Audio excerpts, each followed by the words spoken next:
A Short Life of Uriel Septim VII by Rufus Hayne, 3rd Era 368 to 389, strategist and conciliator.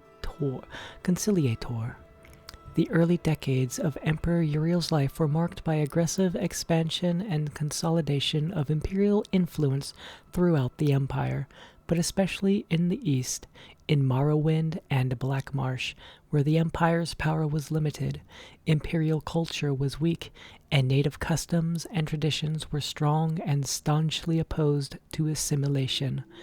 During this period, Uriel greatly benefited from the arcane support and shrewd counsel of his close advisor, the imperial battle mage Jagar Tharn.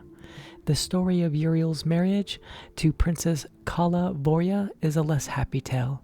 Though she was a beautiful and charming woman, and greatly loved and admired by the people, the Empress was a deeply unpleasant, arrogant, ambitious, grasping woman.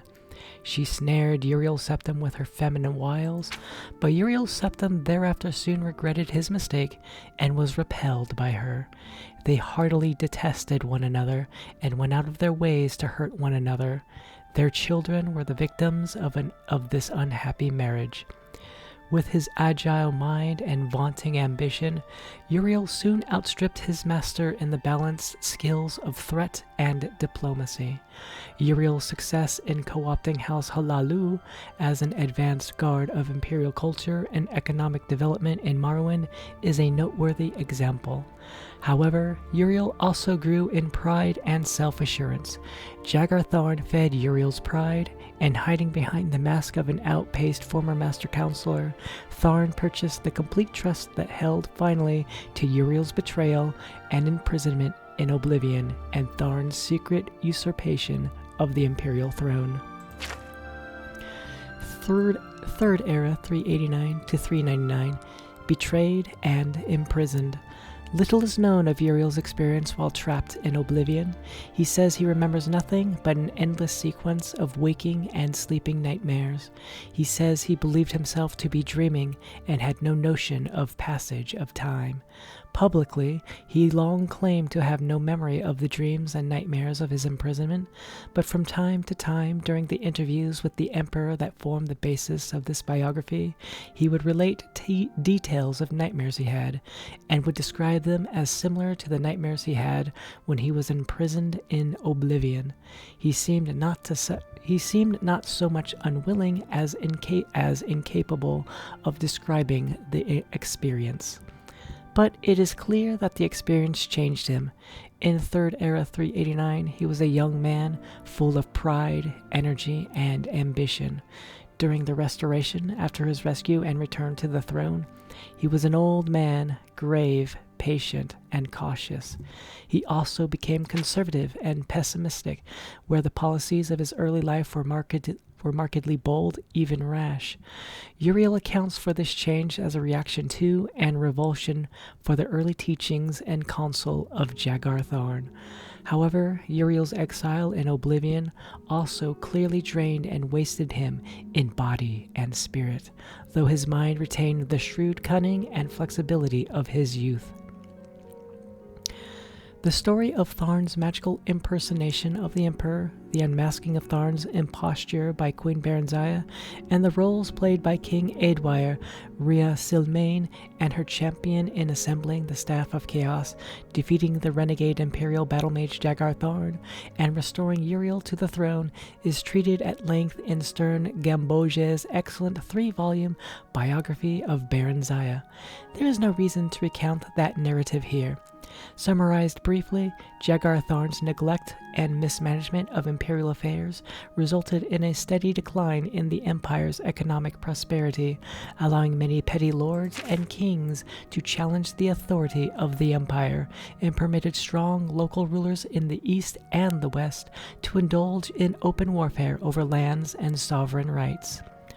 3rd Era 399 to 415, Restoration, the Miracle of Peace, and Vardenfell. During the Restoration, Uriel Septim turned from the aggressive campaign of military intimidation and diplomatic accommodation of his earlier years and relied instead on clandestine manipulation of affairs behind the scenes, primarily through the agencies of various branches of the Blades. A complete assessment of the methods and objectives of this period must wait until after the emperor's death, when the voluminous diaries archived at his country estate may be opened to the public, and when the Blades no longer need to maintain secrecy to protect the identities of its agents. Two signal achievements of this period point to the efficacy of Uriel's subtle policies: the miracle of peace, also popularly known as the Warp in the West, that transformed the Iliac Bay region from an unruly assortment of warring petty kingdoms into the well-ordered and peaceful modern countries of Hammerfell, Sentinel, Wayrest, and Orsinium, and the colonization of Vardenfell, presided over by the skillful machinations of King Helseth of Morrowind and Lady Baranziah, the Queen Mother, which brought Morrowind more closely into the sphere of imperial influence. Third Era, 415 to 430, the Golden Peace, King Helseth's court, and the Nine in the East. Following the miracle of peace, best described in Per Veddersen's Daggerfall, a modern history, the Empire entered a period of peace and prosperity comparable to the early years of Uriel's reign.